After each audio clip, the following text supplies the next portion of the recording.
Hey, what's up, everybody? Kevin here. I uploaded a video about that K-Taskman project that I made when I was in college, and I just happened to come across on the same hard drive a project that Brian and I had put together for the 8th Annual Student Research Scholarship Expo at Towson University in 2007.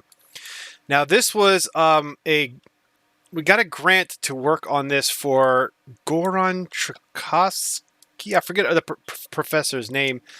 And what this project was, this was a really fun project that we worked on. And I actually have a video too, which I'm going to probably have to edit. I'll play it, but I'm going to edit it because in 2007 there was humor that was acceptable within the realm of humanity that nowadays they will take your job from you if you make a simple joke. But hey, I don't make the rules. I just live in this society.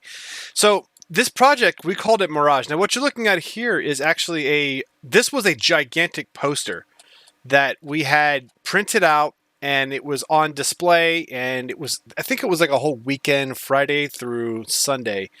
And I think on one of those days, Brian and I were there so that people could look at our poster and see the software in action. We called this project Mirage. Now, Mine interface for real-time avatar generated environment. Now, the thing that I love so much looking back in time at this, and that's really all that I'm doing right now, is I'm finding old stuff and just making videos because I'm a dork. When Brian and I built this, the thing that was more important to our professor than whether it worked or not was whether it had a good name. And he would always say, and he had the thick accent. I'll try to imitate it. He would say, "No matter what you do," see, I'm fucking it up already. No, it doesn't matter what you do. Just make it sexy. So that was the big thing, was we had to make sure that it had a sexy name. And Mirage, I guess, it was a sexy name. So we spent probably more time thinking about this name than we did on this project. So I guess I'm sort of bearing the lead. What the fuck did we do with this project? Well, this project, and I haven't read this text. As I recall, Brian made this poster. I did the software development. Brian helped too. I'm not going to say he didn't help. Of course he helped. There's Brian. Brian looked so different back then. Even a couple years after that, didn't look like that. What we did was we would take a EEG monitor, and the goal was to, and this is actually a screenshot of the software, is we would try to detect if the activity in the brain would show a attraction or a withdrawal to specific stimuli. Now, there was discussion about using in future state, not in how Brian and I left it, but in future state, this would be able to be used in, let's say, robots, where a person could potentially see an object, have their brain react to the object, and have a robot.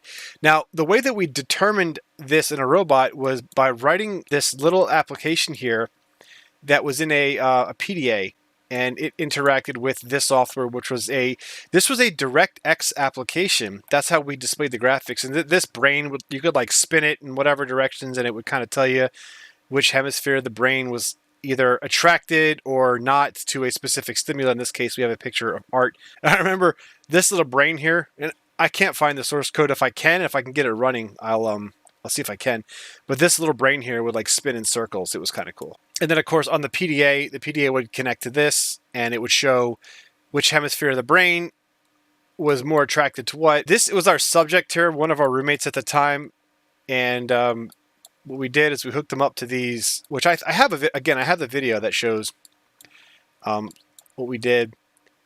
And we would produce these stereo waves. And you could see that there are peaks and valleys based on brain activity. And it was kind of cool for us to watch, because we would show our roommate, let's say, here's his brain activity. We'd show him a picture of a dead body. And then you would see a spike in brain activity. Here he's kind of flat. We'd show him a picture of a naked girl, and his brain would react. And and we could see the differences between the two sides of the brain. It was a fun little thing. Whether it actually turned into anything, I don't know. Hey, Pro Tools. We use Pro Tools 6.9 on this? Interesting. I don't even remember that. This was a big, fun project. I had a great time working on this with Brian. I learned a lot. I would love to find the source code, and I don't have the hardware anymore to even test this out. But in any event, let me play this video. And like I said, I'm going to have to do some post-production on this because humor has changed. All right, so this has a file name of February 21st, 2007. Let's go. No, you can't smoke right now. Yeah, not yet. All right, let's look a mic up in here that way I can talk about what we're doing while we're recording it. All right. Now we're about to conduct a brain experiment on. How do you feel? Fine. All right, we have electrodes hooked up to his brain. He was an interesting guy. And Yeah. We have a photograph, but we have one that's nasty. on the left side of the brain grounded by the ear, and then one on the right side of the brain also grounded by the ear, running through a stereo amplifier to amplify the signal coming from the brain. Ba, ba, ba, ba, ba. And Brian's going to be narrating what we do as we expose to some stimuli to see how his brain activity changes. Is that correct, Brian? Yep. So you want proof? Goran's got a fucking video of this shit now. Turn that shit off. Alright, now that you guys said that, now I'm getting irritated by it. No, because I'm like, you guys were gone for 2 hours. I'm like, what the fuck is that? So it's been a long time, but is that the DigiDesign 003 audio interface device? I think that's what that is. I actually still have one of these, the rack mount version. Brian recorded a lot of music. At the time, I was in bands and stuff, so I recorded music too. So we always had music equipment around the house. Alright. We're gonna start recording now. Sure. And I'm gonna show you some pictures of stuff. Go to www.pureecstasy.com. How do you spell ecstasy? Just put in P. Go into a porn site. XTC.com. Alright, what Well, this is part of, he even suggested that we show naked girls. yeah. We're going to show you cigarettes probably too and get you to smoke a cigarette maybe. The hell is that suck? Dude, just image. Google image. Sucks lame. That's gonna be funny. What's a girl that you find particularly attractive? Kate Beckinsale. Yeah, yeah, it's just ridiculous. I don't remember her. You're not gonna find any nude pictures of her. And if you do, I want them. Yeah, she's pretty damn hot. Red things are at the right when there's like that dip. I think my brain sees it obviously faster than what you say it at. Oh yeah, probably. So what you're saying is gonna be after what my head face is already, my eyes already seen.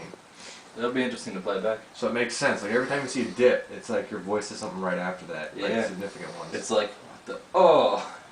Yeah, so like what he was talking about there was we would show like a picture from rotten.com or something, and before was able to respond and say, oh, that's cool or that's gross or whatever, we were able to see his brain activity like instantaneously. So as soon as he saw the picture, you would see his brain reacting. So that was what we were just commenting on there.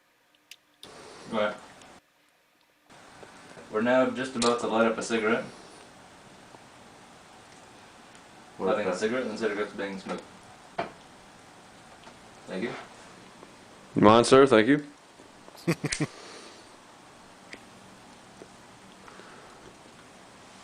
We could try music response too. Yeah. I think what you need to do is get some like some better chords or something. Or like an actual cat. Well, maybe if this works, Goran will. Why can't you borrow something from the college or the university? Oh, we tried to get funds, but they didn't approve our funds because the ladies, That's fun. Let's go fucking steal something from a lab. they don't have one on lab. But I think that if we can prove that we can get something with this, then they might give Goran the funds for it. Yeah, Well, how much would you need? A couple $100? maybe 1,000. Oh shit. Well, that was exhilarating. Anyways, I found this, and again, just sort of reminiscing on some of the fun, cool stuff that I had a chance to do when I was in college, and I would love to find the source code to this. That video was basically just us demonstrating us collecting data, and then later on I replayed that data through this software. Anyways, this is probably boring to everybody in the world except for me, and if anybody that was involved in this project accidentally comes across it, they may find it fun. Or at least funny. Alrighty, bye-bye.